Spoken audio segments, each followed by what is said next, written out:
Νομίζεις ότι η αρχαία Ελλάδα ήταν μόνο φιλοσοφία και δημοκρατία, μαρμάρινα αγάλματα και Ολυμπιακοί αγώνες, αλλά πίσω από τις λαμπερές προσώψεις της Αθήνας και της Σπάρτης κρύβονταν σεξουαλικές πρακτικές τόσο ανησυχητικές που θα σόκαραν ακόμη και σύγχρονα κοινά εξοικειωμένα με κάθε μορφή ανθρώπινης διαστροφής.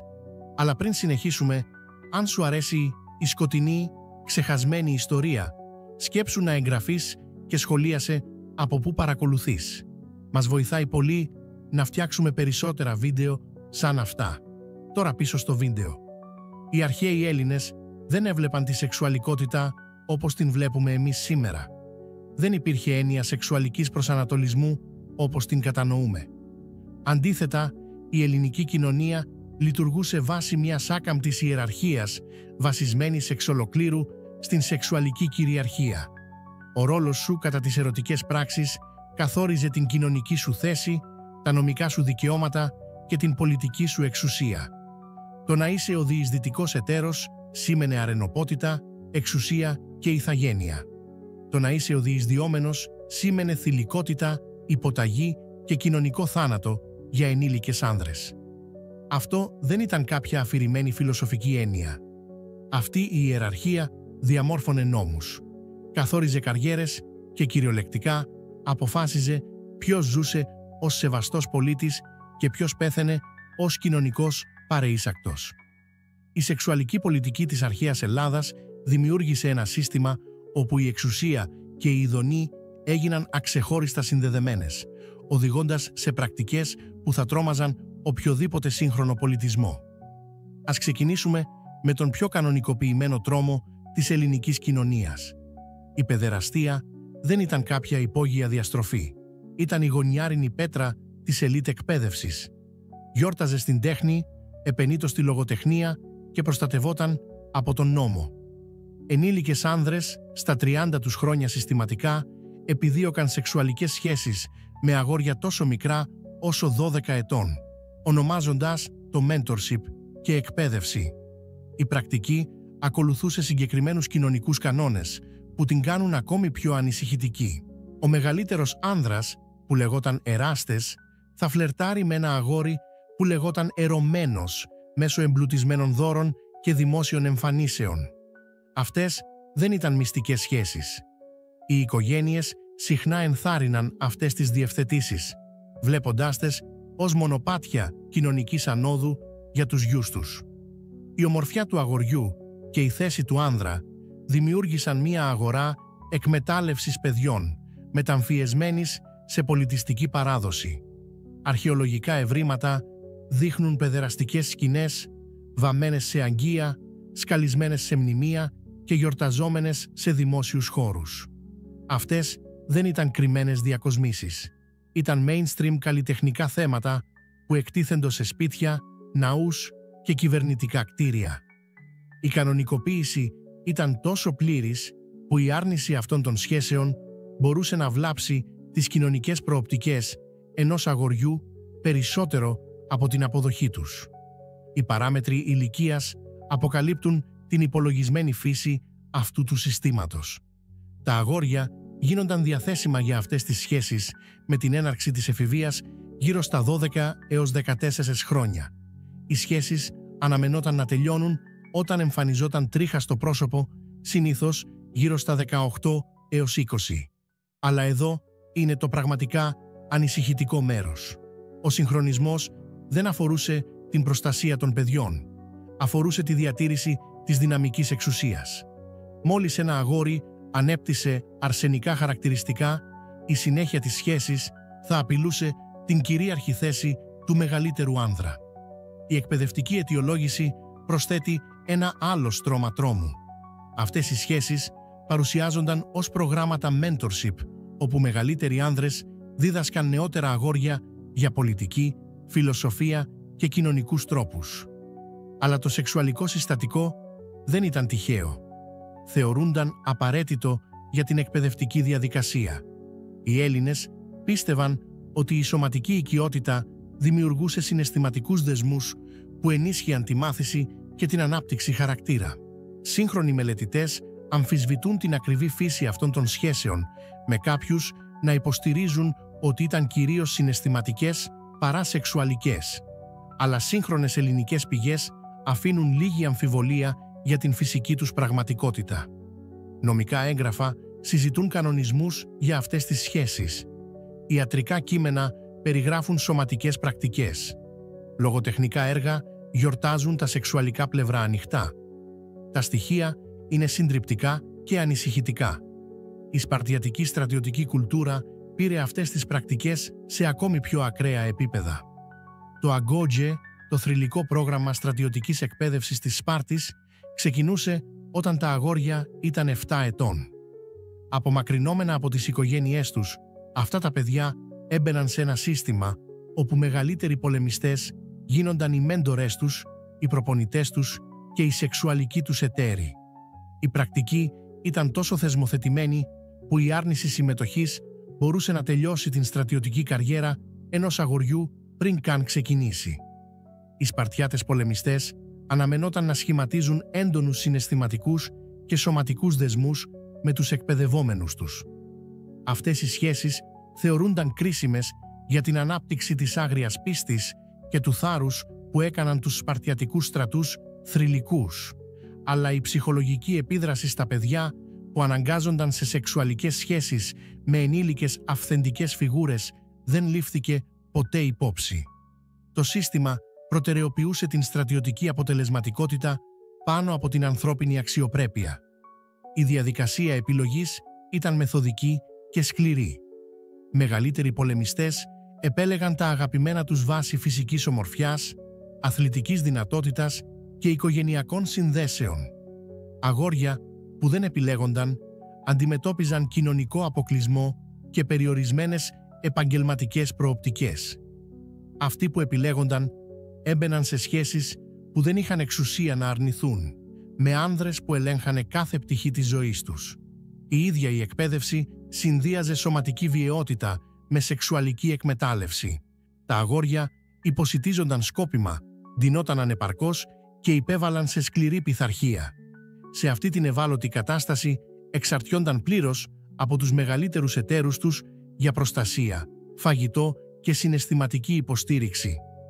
Το σύστημα δημιουργούσε τέλειες συνθήκες για ψυχολογική χειραγώγηση και κακοποίηση. Αλλά η παιδεραστία ήταν μόνο μία πλευρά της ανησυχητικής σεξουαλικής ιεραρχίας της Ελλάδας. Οι γυναίκες αντιμετώπιζαν τη δική τους συστηματική υποβάθμιση μέσω πρακτικών, που τις μείωναν σε ιδιοκτησία και αναπαραγωγικό απόθεμα. Ο γάμος στην αρχαία Ελλάδα δεν είχε καμία σχέση με αγάπη ή αμοιβαία συγκατάθεση. Ήταν μια εμπορική συναλλαγή όπου πατέρες πουλούσαν κόρες σε συζύγους που μπορούσαν να τις αντέξουν οικονομικά. Η διαφορά ηλικίας στους γάμους ήταν εκπληκτική. Οι άνδρες παντρεύονταν συνήθως στα 30 τους, ενώ τα κορίτσια δίνονταν μακριά από τα 12 ή 13. Αυτές δεν ήταν συνεργασίες μεταξύ ίσων. Ήταν διευθετήσεις όπου ενήλικες άνδρες αποκτούσαν νομική ιδιοκτησία παιδιών. Οι νύχτες του γάμου συχνά περιελάμβαναν αυτό που θα αναγνωρίζαμε σήμερα ως βιασμό ανηλίκων, γιορταζόμενο ως η συντέλεση ενός νόμιμου γάμου. Ο ελληνικός νόμος κωδικοποιούσε την κατώτερη θέση των γυναικών με βάναυση ακρίβεια. Μια σύζυγος δεν μπορούσε να κατέχει ιδιοκτησία, να διεξάγει επιχειρήσεις ή να παίρνει νομικές αποφάσεις. Υπήρχε εξ ολοκλήρου κάτω από την εξουσία του συζύγου της, χωρίς δυνατότητα προσφυγής, αν αυτός επέλεγε να κακοποιήσει αυτή την εξουσία. Η ενδοοικογενειακή βία δεν αντολερούταν απλώς. Θεωρούνταν δικαίωμα και ευθύνη του συζύγου για τη διατήρηση της τάξης στο σπίτι. Η απομόνωση των γυναικών έφτανε σε ακραία επίπεδα σε πολλές ελληνικές πόλεις. Οι σεβαστές γυναίκες περιορίζονταν στα σπίτια τους, απαγορευόταν να συμμετέχουν στη δημόσια ζωή ή σε κοινωνικές συγκεντρώσεις. Δεν μπορούσαν να παρευρεθούν σε θεατρικές παραστάσεις, πολιτικές συνελεύσεις ή θρησκευτικά φεστιβάλ που περιλάμβαναν άνδρες. Ο κόσμος τους συρρικνώθηκε στην οικιακή σφαίρα, όπου υπήρχαν μόνο για να παράγουν νόμιμους κληρονόμους και να διαχειρίζονται τις οικιακές υποθέσεις. Αλλά ακόμη και μέσα στον γάμο, Οι γυναίκες αντιμετώπιζαν επιπλέον ταπεινώσεις που αποκαλύπτουν το βάθος της ελληνικής μισογυνίας.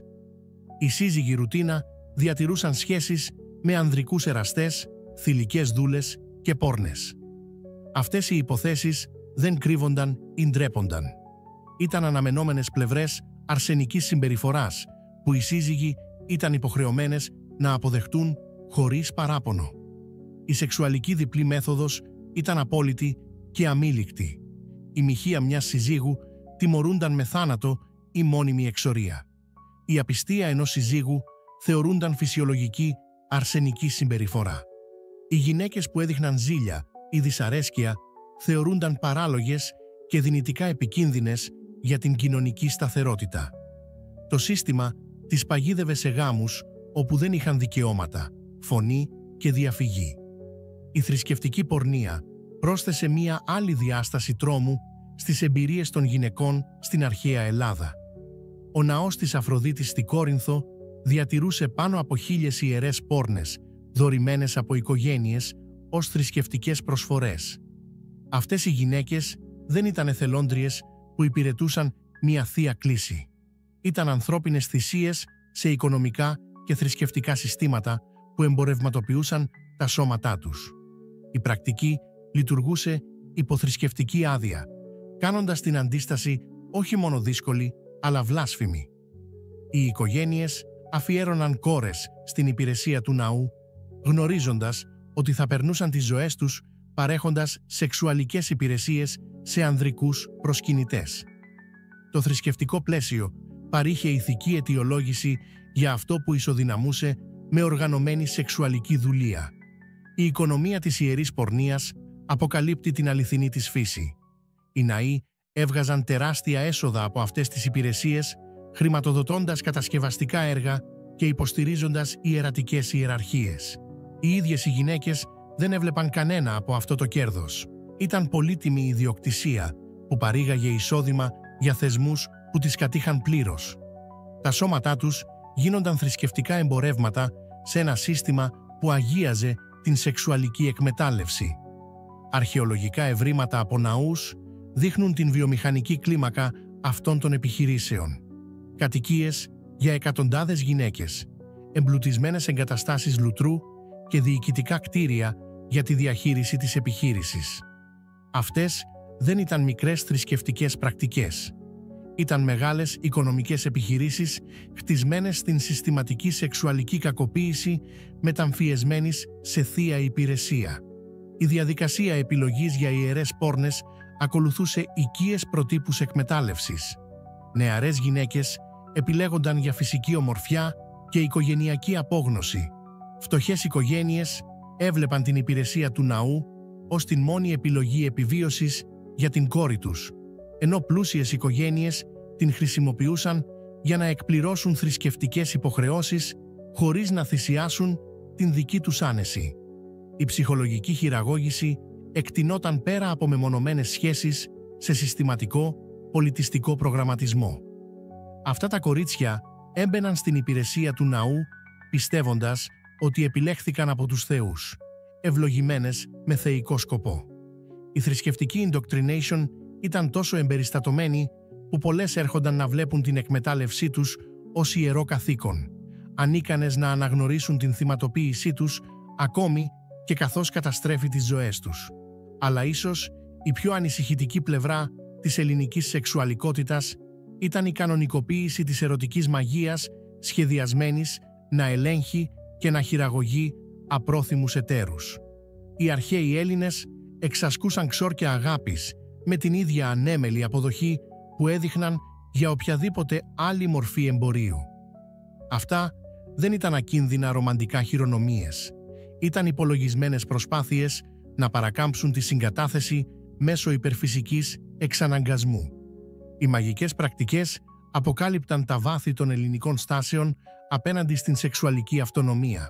Οι άνδρες ρουτίνα χρησιμοποιούσαν ξόρκια για να αναγκάσουν συγκεκριμένες γυναίκες να τους επιθυμούν, βλέποντας την μαγική εξαναγκασμό ως απόλυτα αποδεκτή όταν η φυσική βία μπορεί να ήταν ανέπαφος. Τα ξόρκια τα ίδια περιελάμβαναν εμπλουτισμένες τελετές, συμπεριλαμβανομένης της καύσης εικόνων, της απαγγελίας επικλήσεων και της ταφής καταραμένων αντικειμένων κοντά στο σπίτι του προοριζόμενου θύματος. Αρχαιολογικές ανακαλύψεις έχουν αποκαλύψει χιλιάδες καταραμένες πλάκες που περιέχουν ρητές σεξουαλικές απαιτήσεις. Αυτές δεν ήταν αφηρημένες ευχές για αγάπη ή στοργή. Ήταν λεπτομερείς οδηγίες σε υπερφυσικές δυνάμεις που διέταζαν συγκεκριμένες σεξουαλικές πράξεις από ονομαζόμενα άτομα. Οι πλάκες περιγράφουν ξόρκια δέσμευσης σχεδιασμένα να τρελάνουν γυναίκες με επιθυμία, αναγκάζοντάς τες να εγκαταλείψουν τις οικογένειές τους και να αναζητήσουν τον μάγο. Η γλώσσα που χρησιμοποιείται σε αυτά τα μαγικά κείμενα αποκαλύπτει την αρπακτική νοοτροπία πίσω τους. Οι γυναίκες δεν θεωρούνταν αυτόνομα όντα ικανά για επιλογή. Ήταν στόχοι να κατακτηθούν μέσω οποιοδήποτε μέσου αποδεικνυόταν αποτελεσματικό. Τα ξόρκια αντιμετωπίζουν τη γυναικεία σεξουαλικότητα ως έδαφος να διεκδικηθεί παρά οικειότητα να μοιραστεί μεταξύ συνενούντων εταίρων. Επαγγελματίες πρακτικοί πρόσφεραν εξειδικευμένες υπηρεσίες για διαφορετικούς τύπους σεξουαλικής εξαναγκασμού. Κάποιοι εστίαζαν στη γοητεία απρόθυμων εταίρων. Άλλοι ειδικεύονταν στο σπάσιμο υπαρχόντων σχέσεων για να δημιουργήσουν ρομαντικές ευκαιρίες. Η πιο ανησυχητική κατηγορία περιελάμβανε ξόρκια σχεδιασμένα να κάνουν γυναίκες σεξουαλικά αχαλήνοτες, μετατρέποντάς τες σε αντικείμενα καθαρής λαγνίας, ανίκανες για rational σκέψη. Η αποτελεσματικότητα αυτών των πρακτικών είχε λιγότερη σημασία από την ευρεία αποδοχή τους. Η ελληνική κοινωνία ανεχόταν την μαγική σεξουαλική εξαναγκασμό επειδή αντανακλούσε ευρύτερες στάσεις σχετικά με την αρσενική δικαιούχο και τη γυναικεία αυτονομία. Αν μια γυναίκα μπορούσε να εξαναγκαστεί μέσω φυσικής βίας, οικονομικής πίεσης ή κοινωνικής χειραγώγησης, η μαγική εξαναγκασμός φαινόταν εξίσου νόμιμη. Ακόμη πιο τρομακτικές ήταν οι καταγεγραμμένες πρακτικές της ζωφίλια που εμφανίζονταν καθ' όλη την ελληνική λογοτεχνία και ιστορικές αφηγήσεις. Ενώ συχνά αποδίδονταν σε άλλους πολιτισμούς, η συχνότητα των αναφορών και τα μυθολογικά θέματα υποδηλώνουν ότι αυτές οι πρακτικές ήταν οικείες έννοιες στην ελληνική κοινωνία. Η λογοτεχνία τους δεν καταδικάζει τέτοιες πράξεις ως διεστραμμένες, αντιμετωπίζοντάς τες αντίθετα ως εξωτικά περίεργα ή θεϊκά μυστικά. Το μυθολογικό πλαίσιο παρήχε αιτιολόγηση για συμπεριφορές που παραβίαζαν κάθε φυσικό όριο. Ιστορίες θεών που μεταμορφώνονται σε ζώα για να παγιδέψουν θνητούς δεν ήταν απλώς ψυχαγωγία. Ήταν πολιτιστικά πρότυπα που κανονικοποιούσαν βιαιότητες πρακτικές, δίνοντάς τους θεϊκό προηγούμενο. Ο Δίας, γινόμενος Σταύρος, για να βιάσει την Ευρώπη, δεν ήταν προειδοποιητική ιστορία.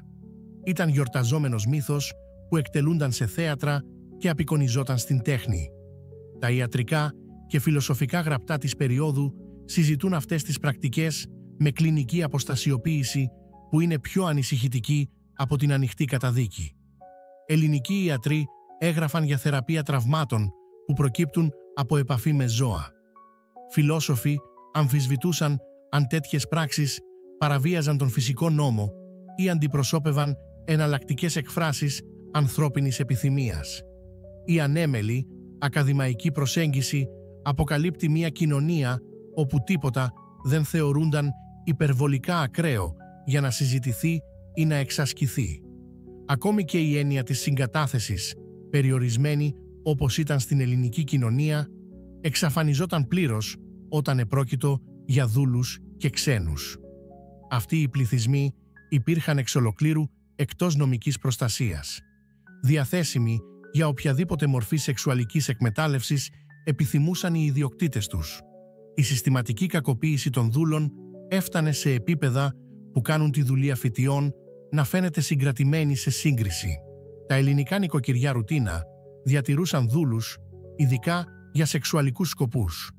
Αυτοί δεν ήταν άτομα που συνέβαινε να είναι ελκυστικοί.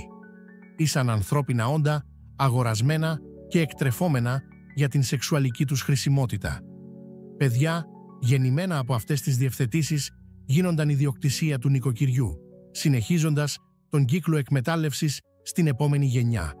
Το νομικό πλαίσιο που υποστήριζε αυτό το σύστημα ήταν ολοκληρωμένο και αδυσόπιτο. Οι δούλοι δεν είχαν δικαίωμα να αρνηθούν σεξουαλικές απαιτήσεις από τους ιδιοκτήτες τους ή οποιονδήποτε όριζαν οι ιδιοκτήτες τους. Η αντίσταση τιμωρούνταν με βασανιστήρια ή θάνατο. Ακόμη και η μαρτυρία σχετικά με σεξουαλική κακοποίηση ήταν απαράδεκτη στο δικαστήριο, επειδή οι δούλοι δεν μπορούσαν νομικά να κατηγορήσουν πολίτες για αδικήματα. Η κλίμακα αυτής της εκμετάλλευσης γίνεται σαφής όταν εξετάζουμε εφευρέσεις νοικοκυριών από πλούσιες ελληνικές οικογένειες. Εκατοντάδες δούλοι κατηγοριοποιημένοι βάσει της προοριζόμενης χρήσης τους, συμπεριλαμβανομένων ρητών σεξουαλικών σκοπών. Αυτές δεν ήταν κρυμμένα αρχεία. Ήσαν επίσημα έγγραφα καταχωρημένα με τοπικές αρχές για σκοπούς φόρου και ασφάλισης. Το σύστημα λειτουργούσε ανοιχτά επειδή ήταν απόλυτα νόμιμο και κοινωνικά αποδεκτό. Καθώς φτάνουμε στο τέλος αυτού του ταξιδιού μέσα από τους σεξουαλικούς τρόμους της αρχαίας Ελλάδας, το μοτίβο γίνεται αδιαμφισβήτητα σαφές. Κάθε πρακτική που εξετάσαμε λειτουργούσε μέσω της ίδιας θεμελιώδους αρχής ότι το δίκαιο ανήκει στον ισχυρό. Είτε στοχεύοντας παιδιά, γυναίκες, δούλους ή ακόμη και ζώα, η ελληνική σεξουαλική κουλτούρα χτίστηκε στην συστηματική εκμετάλλευση των αδύναμων από τους ισχυρούς. Οι φιλοσοφικές αιτιολογήσεις που δημιούργησαν για αυτές τις πρακτικές αποκαλύπτουν το πραγματικό genius της συστηματικής καταπίεσης.